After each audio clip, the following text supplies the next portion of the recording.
भिक्षां देहि च पार्वती माता च पार्वती देवो देवदेवो महेश्वरः शिवभक्ता च सरेशो भुवनत्रयम्. ప్రతిరోజు మనం అన్నం తినేటప్పుడు ప్రతిరోజు వదులు లేచినప్పుడు మబ్బుల ఊరికే టక్కన లేవద్దు. అది మడి మైదా నామానికి అవన్నీ స్నానం చేసి అది అవి ఏవి లేవు. భగవంతుడు ఎక్కడున్నాడు?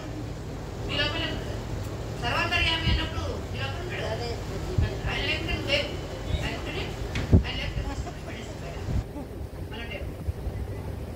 యోగానే ఫస్ట్ కౌసల్య సుప్రజ మనసు గట్టిగా కౌసల్య సుప్రజ రామ పూర్వ సంధ్యా ప్రవర్తతే ఉత్తిష్ట నరశార్దూల కర్తవ్యం దైవమానికం. కళ్ళు మూసుకొని అంటే ఉన్నది రాముడు కదా లోపల. అయితే కౌసల్య సుప్రజ రామ నా ఆత్మారాముని నా లోపల ఉన్న రాముణ్ణి నేను మేలుకొలుపుతున్నాను. ఒక్క శ్లోకం ఇదేమంతా పెద్ద కష్టం కాదు. ఒకటి అర్థం చదవాలంటే శుక్రవారం కష్టమైనది. ఒక్క శ్లోకం ఈజీ. నేనైతే ప్రతిరోజు చదువుతాను. నేను చేస్తాను కాబట్టి నేను చెప్తాను. అట్లా చదువుకొని మనకు ఆశయం కనిపించుకొని నీ శ్వాసను గమనిస్తాను కూర్చోవాలి. తర్వాత మళ్ళీ ముఖం కాలు కట్టుకొని కూడా మళ్ళీ ధ్యానంగా కూర్చోవచ్చు. మబ్బుల బ్రహ్మముహూర్తం 4:30కి కృష్ణ పెంచుతారు. అందరు మంచి నిద్రలు ధ్యానం కూర్చోవచ్చు. అప్పుడు నేను కూర్చుండేది ఎట్లా కూర్చుంటే నేను అట్లా కూర్చున్నాను.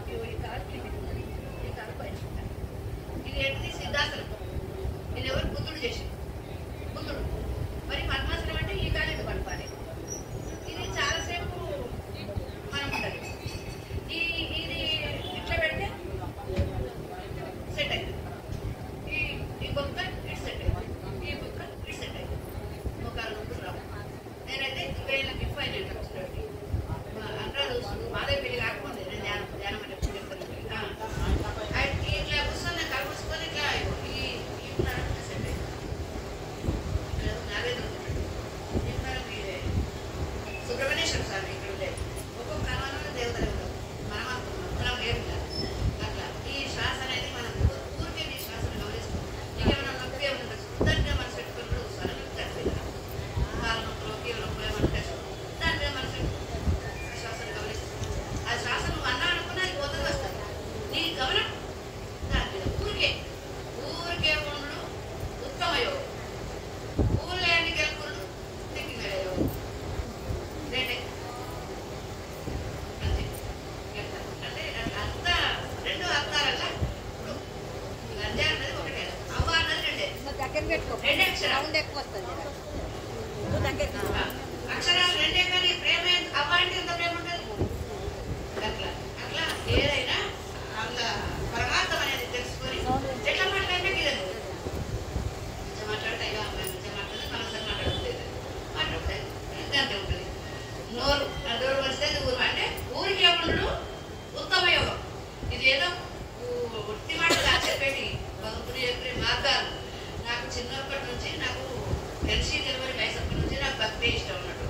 మా అందరు భజన కొద్ది నేను భజన కొద్ది నాకు వచ్చిన ఏదొస్తుంది వాళ్ళు చెప్పగానే మనకు తెల్లారి నాకు వస్తుండే ఏది చెప్తుంది. అట్లా ఇత్తు పెట్టినప్పుడు మొలక వస్తుంది. దాన్ని నిర్వహంగా శాఖోపశాఖ అయింది. నేను ఇట్లా చదువుకునేదాన్ని. నాకు బాగా ఇష్టం. ఎవరి వీళ్ళు వినాలి వాళ్ళు వినాలి నేను అనుకోకపోదు. నాకు నేనే చదువుకుంది. కందనాన రామాయణము, ఏ రామాయణము, భాగవతము. భాగవతం హనుమాల గుళ్ళు 2 నెలలు భాగవతం చెప్పిన రాక్షణ. అప్పుడు మీరు ఇవ్వలేదు. అప్పుడు పెద్దవాళ్ళు అప్పుడు వేరు ఇప్పుడు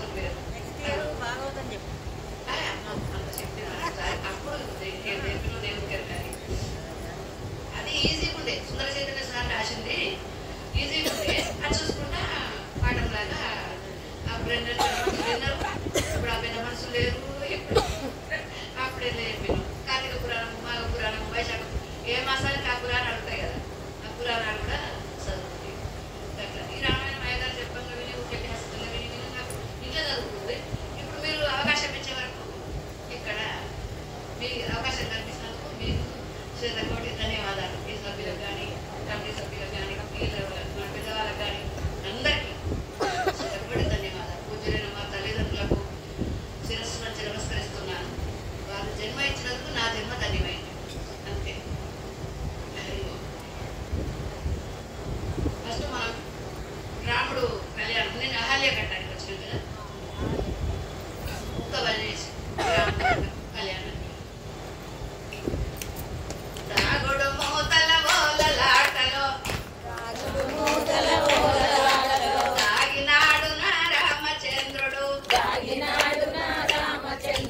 అతనిని చూడాలి నేను ఈ ఆటలో గెలవాలి, అతనిని చూడాలి నేను ఈ ఆటలో గెలవాలి, అతనిని చూడాలి నేను ఈ ఆటలో గెలవాలి, అతనిని చూడాలి నేను ఈ ఆటలో గెలవాలి. రాగుడు మూతల బోలలాటలో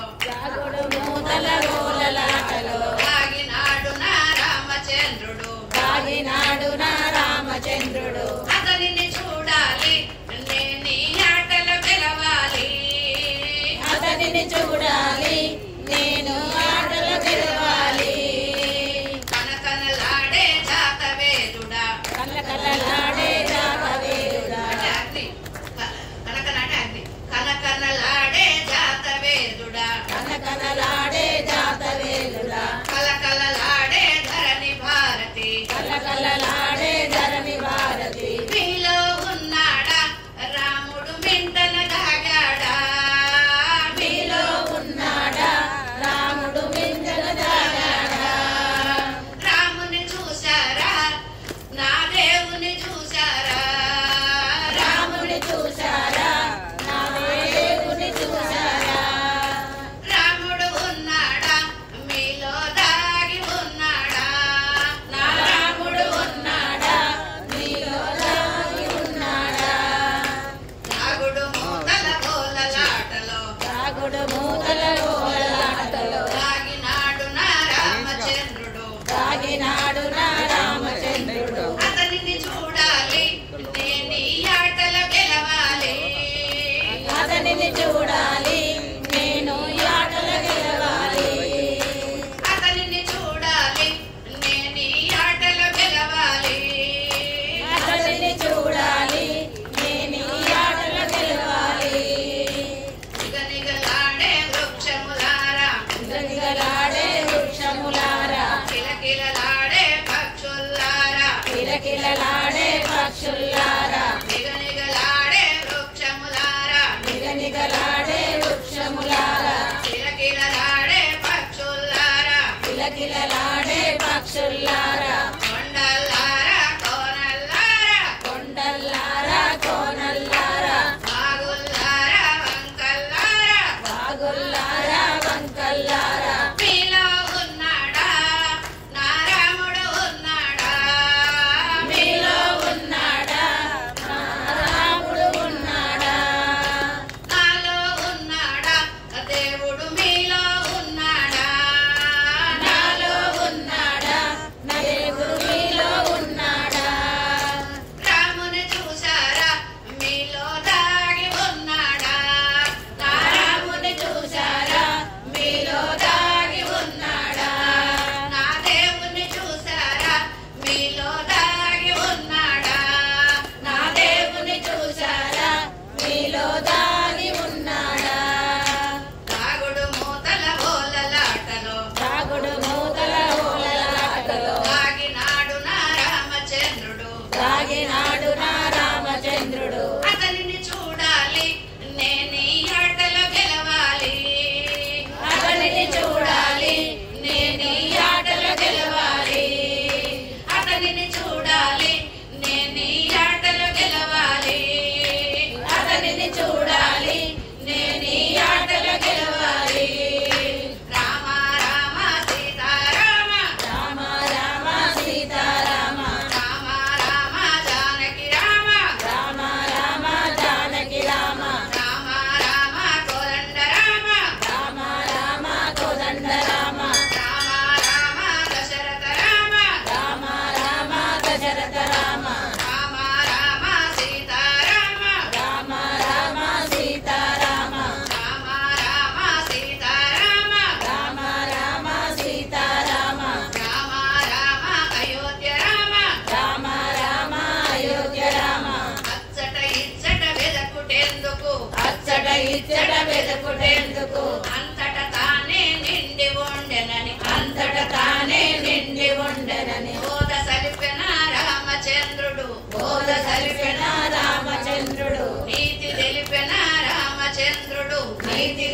గెలవాలి, నేను ఈ ఆటలో గెలవాలి.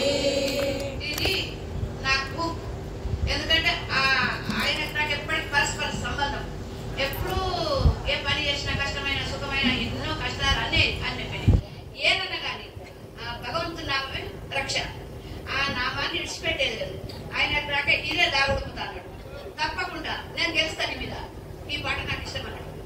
దాగుడు మూతల బోలల ఆటలో దాగినాడు నా రామచంద్రుడు, అతనిని చూడాలి, నేను ఈ ఆటలో గెలవాలి, నేను గెలుస్తా అని సంకల్పం చేసుకున్నాను.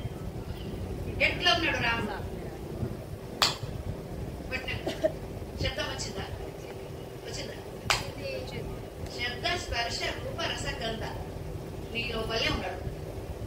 ఎక్కడ మన ద్రౌపది ఎన్నిసార్లు వైకుంఠవాస కృష్ణ కూడా రాదు కదా. ఆత్మారాముని ఆత్మలే కొలువై ఉన్నావు, అంతర్యామి కృష్ణ అనగానే తొందరగా వచ్చి ఆ చీరలు ఇచ్చేస్తూనే ఉన్నాడు, వస్తూనే ఉన్నాయి. అట్లా అంటే అంతర్యామి. ఇక మన ఉపన్యాసానికి పోతుంది. నేను ఊరికే సత్యనప్పుడు దగ్గర పెట్టుకున్నాం ఛానల్. అయితే పోనుంటాయి స్వామి ఉపన్యాసాలు అవి వింటుంటే వాళ్ళు చెప్తుంటే నాకు మస్తు బాధ అనిపించు. వాళ్ళు చెప్పే ఉపన్యాసాలకు మనం చేసేదానికి ఏమన్నా పోతుందా? ఇంట్లో ఎన్ని సమస్యలు, ఎన్ని ఇవన్నితోని మనం ఏం చేస్తాం? మనం ఏడుపు వస్తుండే వాళ్ళు చెప్తుండే. కానీ ఇట్లా వింటూ వింటూ వింటూ వింటూ వింటూ వింటూ ఉంటే వాళ్ళ బోధనలన్నీ ఎక్కి ఆ దేవునికి పల్లకి సేవలు అవి చేస్తుంటారు కదా. ఎందుకు మంచిగా ఊరేగుతున్నావు? మేము ఇట్లా కష్టాలు పడుతుంటే నువ్వు మంచిగా పట్టు చీరలు కట్టుకొని ఊరేగుతున్నావా అనిపించు నాకు. నిజం నేను చెప్పేది అట్లా. అయితే గిడమల స్వామి ఉపన్యాసం చెప్తుండు. ఒక ఆయన పెద్ద మనిషి వచ్చిండు. అంత దూరం నుంచి ఇల్లు కట్టుకున్నా కూడా మళ్ళీ నేను గిడమలకు వస్తుండే నడుచుకుంటా. అయినా ఇప్పుడు కూడా వస్తా నడుచుకుంటుంది. అయితే ఆయన అందరూ ఉపన్యాసం చెప్తుంటే నేను సభలో ఆయన చెప్పిన మాటలకు నాకు మస్తు బాధ అనిపించింది. ఆయన చెప్పేది మనం చేసేది పొందగా లేదు. ఇంట్లో పడే కష్టాలు, ఒకరినొకరు తిట్టుకోవడాలు, అనుకోవడాలు, అన్ని గొడవలు, అది ఇది ఇది ఈ సిక్కులల్లా నీ ఉపన్యాసం నాకే ఎక్కుతుంది.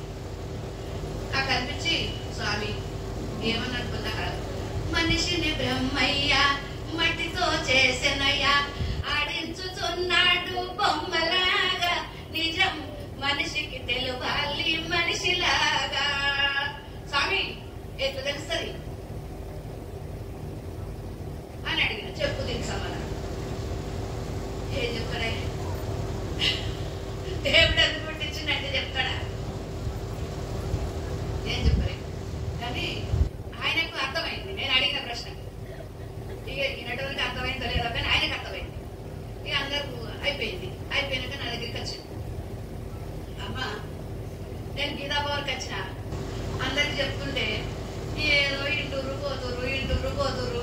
నేను అనవసరంగా ఒక్కరికన్నా శవునకి ఎక్కుతుందా? ఏమన్నా అర్థం చేసుకుంటున్నా? నేను వచ్చి వేస్ట్ అయింది అనుకుందమ్మా. ఒక్కదాని వల్ల నాకు దొరికినాం అన్నాడు. ఒక్కదాని వల్ల నాకు దొరికినాం అని కొన్ని నూరేపురా స్నానం చేసి మీ ఆయన దొరకరా అని ఒకటి పెట్టిండు. ఆయన నేను వచ్చుడే ఎక్కువ అంటే మీ ఆయన దొరకమన్నాడు. ఆయన ఏమంటాడు మళ్ళా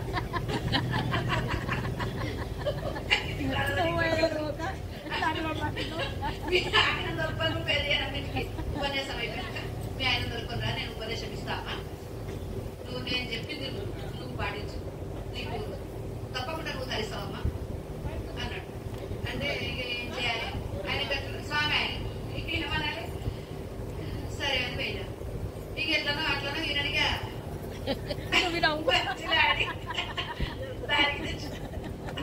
బతిలాడి సరే స్వామి రమ్మన్నాడు, ఉపదేశం ఇస్తాను. మరి పొద్దున దీని వరకు స్నానం చేసి రమ్మన్నాడు.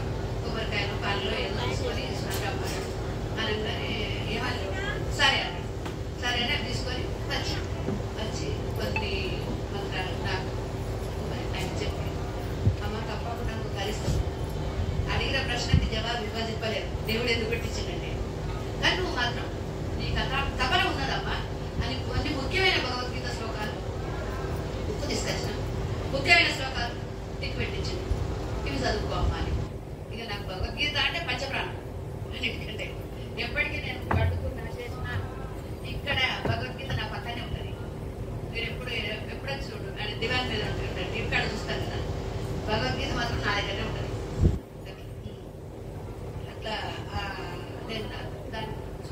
నేర్చుకొని నీ లోపలే ఉన్నాడు దేవుడు. ఆ సర్వాంతర్యామి ఆయన పల్లెకిల ఊరేగుడు ఆయనకు కాదు. ఆయన అందరినీ ఆటలాగా ఇదేంటి ఇంద్రజాలం బొమ్మలాట ఆడుకుంటారు చూడు, అట్లా మనం సృష్టించి దేవుడు మనతో ఆడుకుంటాం. మనం కూడా ఆటలాగానే జీవించాలి, నవ్వుతూ బతకాలి, నవ్వుతూ పోవాలి. అదేదో పాట ఉంది కదా, సినిమా పాట, బతకాలి పోవాలి. అట్లా అని ఈజీగా జీవించే విధానం నేర్చుకోవాలి. అన్ని అందరికి కష్టాలు సుఖాలు తిట్టుకున్నాడు అవన్నీ ఇట్లా కావాలని అందరికి కూడా అవి ఉన్నామని ఇది అశాశ్వతమైన జీవితం కదా, శాశ్వతమైన జీవితం కాదు కదా. భగవద్గీత ఫస్టే స్టార్ట్ అయింది, ధర్మక్షేత్రే కురుక్షేత్రే సమవేతాయుత్సవ మామక పాండవచ్చైవ హిమ కురువర సంజయ అంటే గుడ్డివాంతో స్టార్ట్ అయింది కదా భగవద్గీత. గుడ్డివాంతో అంటే మనం కళ్ళున్న గుడ్డివాళ్ళం, అట్లా గుడ్డివాళ్ళం తెలుసుకుంటే ఏం లేదు, ఈజీ.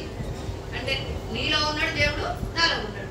అక్కడ ఊరేగేది ఆయనే, ఇక్కడ వినేది మనమే, అక్కడ చెప్పేది నేను భగవంతుడే, ఇక్కడ వినేది భగవంతుడే. మన ఎప్పుడు పలికిడిది భాగవతమట పలికించడి వాడు రామభద్రుండట నే పలికిన భవహర మగునట పలికెదవే రెండుగాక పలుకగనేలా హరిని నామ మహత్యము హరిహరులకు తెలియవశమే హరి శ్రీకృష్ణ అంటే హరిహరులకు కూడా వాళ్ళు కూడా కష్టాలు పడ్డారు, వాళ్ళు కూడా సాధ్యపడారు. రాముడు అవతారం అంటే ఎన్ని కష్టాలు పడ్డాడు. అట్లా మానవ జన్మ వచ్చినందుకు ఇదంతా మామూలుగా ఇవి మనకు లెక్కనే కాదు, మనమంతా పెట్టుకుంటాం అయ్యో నాకున్న కష్టాలు వాళ్ళకు లేవు అనుకుంటాం. మనకి ఇవి లెక్కకే రాదు వాళ్ళు పడ్డంత కష్టాలు. ఒక్కొక్క అవతారంలో వాళ్ళు ఎన్ని కష్టాలు పడ్డారు. అట్లా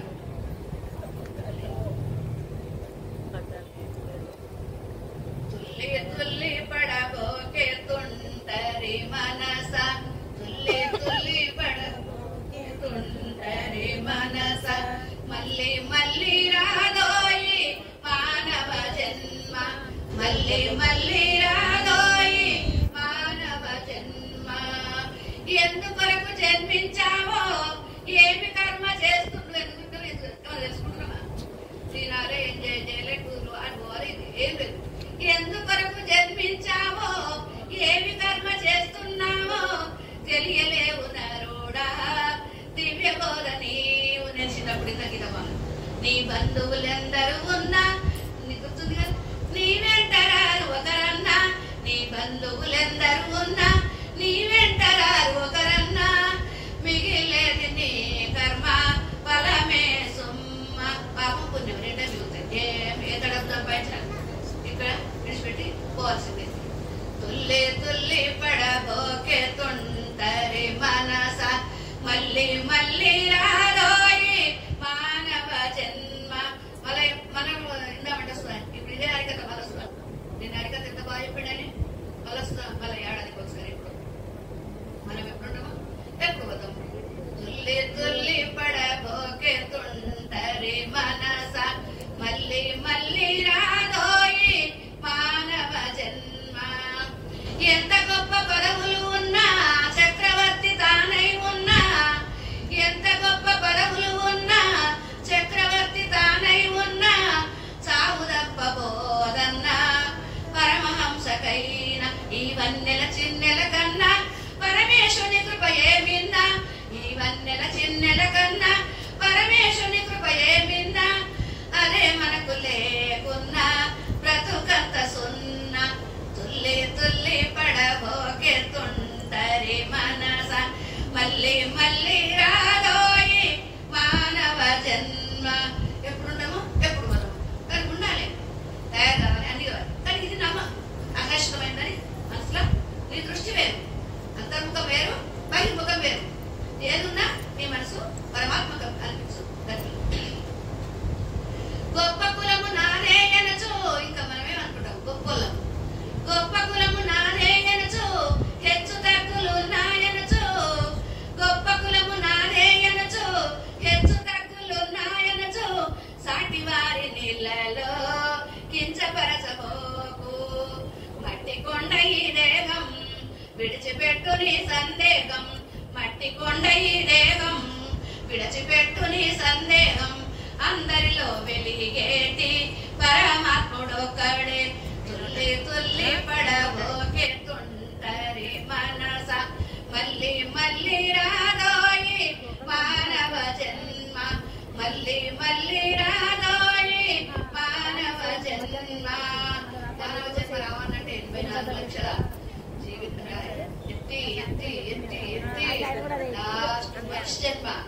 దేవతల కంటే ఉత్తమమైన జన్మ మనిషి జన్మ. అంతకంటే మించిన జన్మ ఇంకోటి లేదు. వాళ్ళు కూడా మానవ అవతారమేమో ఎత్తాలనుకుంటారా? వాళ్ళు కూడా పుణ్యం ఉన్నంత వరకే దేవతలు. పుణ్యం ఖర్చు అయినాక మనం పుట్టవలసిందే. అందుకొరకు మనిషి జన్మంత గొప్ప జన్మ ఇంకోటి లేదు.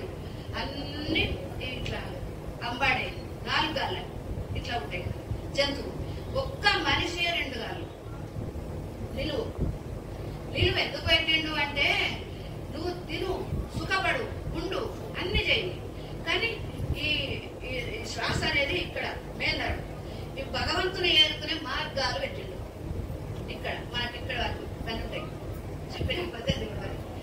ఉత్తమోత్తమంబు శ్వాస నిశ్వాస పంక్తుల రసి తాను బ్రహ్మమగును. నువ్వు బ్రహ్మం కావాలంటే మానవ జన్మనే. కాయపుడు ఊపిరిలో గని ఉన్నది. ఎవరు చెప్పారు? అన్నమయ్య. అట్లా దేవుడెక్కడంచు దేవులాడగనేల దేవుడు తనదు దేహమందు అని సంకల పిల్లనెత్తుకొని ఊరంతా పెట్టినట్టు అని నీ దగ్గరనే ఉన్నాడు. అని ఆ మానవ జన్మను సృష్టించి మనకు ఈ శ్వాసం ఇది యోగం, అదే యోగం. భగవద్గీతను గట్టి గడికి చెప్తుంటాడు. యోగి విధ యోగి విధ యోగి విధ అర్జున అర్జున అర్జున అర్జున యోగి విధ చెప్తూనే ఉంటాడు. ఇప్పటికి హెచ్చరిక, నువ్వు నిమిత్త మాత్రం ఓ సవ్య చాచి ఎన్నో విధాల ఒక్కొక్క రకమైన బదిలాడినట్టు ఉచ్చరించినట్టు చిన్నపిల్లల్లాగా భగవద్గీత ఏంది లేదు అని చెప్తాడు. అన్ని చెప్పినా ఫస్ట్ అధ్యాయంలో నా వాళ్ళు బంధువులు నా వాళ్ళు అనే మమకారం ఆయనకు ఉంటది కదా. నేను బాణం చెయ్య, యుద్ధం పట్ట, వీళ్ళంతా నా తాతలు తండ్రులు మామలు వీళ్ళంతా మా ఊరికి అబ్బో నాకెందుకు వీళ్ళని చంపి నేను బిచ్చమెత్తుకొని తిన్నా సరే నన్ను నేను చేసేదే వాళ్ళ కోసం. నా వాళ్ళు మంచుకుంటానని నేను ఏమైనా పని చేస్తాను. నా వాళ్ళని తప్పినాక నాకెందుకు మరి నాకేమొద్దు, నాకు తినలేక బిచ్చమెత్తుకున్నా సరే అని యుద్ధం వాని కింద నేను చేయాలి సర్కిల్ పడతాడు. అప్పుడు 2వ అధ్యాయం నుంచి భగవద్గీత స్టార్ట్ అవుతుంది. నువ్వు కాదు నీ లోపల నేను అని సాంఖ్యయోగం మొత్తం. ఆ సాంఖ్యయోగంలో 18వ అధ్యాయంలో మొత్తం అన్నిట్లలో ఉంది భగవద్గీత. ప్రతి అనువను అక్షరం అక్షరం పరమార్థం. ఎంత మన సంసారం గురించి నువ్వు ఏ కష్టం అన్నా భగవద్గీత పట్టుకుంటే మనకు అప్పటిదప్పుడే నివారణ అవుతుంది. అందుకే తప్పకుండా భగవద్గీత రోజు 5 శ్లోకాలు 3 శ్లోకాలు 10 శ్లోకాలు 1 అధ్యాయము తాత్పర్యము మీ ఇష్టం తప్పకుండా భగవద్గీత చదువుకోవాలి. అట్లా అన్ని చదివి అన్ని విన్నా కూడా మళ్ళీ ఇట్లా కూర్చున్నప్పుడు బాగా మంచిగానే చెప్పినావు భగవద్గీత. నేను అంటలేను, అన్ని చెప్పినావు, అన్ని సారాంశాలు. ఆఖరకు నేనేం చేయాలంటే యుద్ధం చేసిండు కదా. నువ్వు కాదు నేనే చేసేది చేయించేది అన్ని చెప్పిండు కదా. నువ్వు చెప్పింది బాగానే ఉంది కానీ మళ్ళీ చెప్పు. భగవద్గీత మంచిగా చెప్పినావు. ఇట్లా కూర్చున్న బాబా మళ్ళీ చెప్పు అన్నాడు. మళ్ళా చెప్పు అంటే ఊరికే ఇట్లా కూర్చున్నప్పుడు ఉత్తర గీత, భగవద్గీత మాత్రం మనకు తెలుసు. ఋషులకు మునులకు ఉత్తర గీత. ఆ ఉత్తర గీతను 32,000 శ్లోకాలు చెప్పిండట. 1000. భగవద్గీతనేమో 701 శ్లోకం. ఉత్తర గీత 32,000 శ్లోకాలు చెప్పినా మట్టి బుర్ర పెట్టుకుని లాగానే ఉంటాడు. మనకు అట్లా